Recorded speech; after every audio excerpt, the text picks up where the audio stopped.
Hello everyone, welcome back to my channel Starfood. Today we're going to learn how to make Dalgona coffee. This amazing sensation whipped coffee took the internet by storm. I'm here to show you how easily you can make it at your home. So grab your ingredients and let's get started. So guys, firstly I will start by adding some coffee powder to a bowl. Then I will add 3 tablespoons of sugar followed by pouring in some hot water.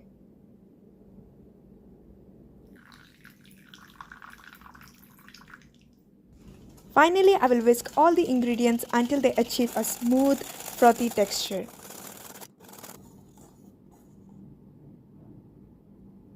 Next, I will take 2 glasses and fill generous amount of ice cubes. Then pour some milk into them. At the end, finally, I will top off each glass with creamy dalgona.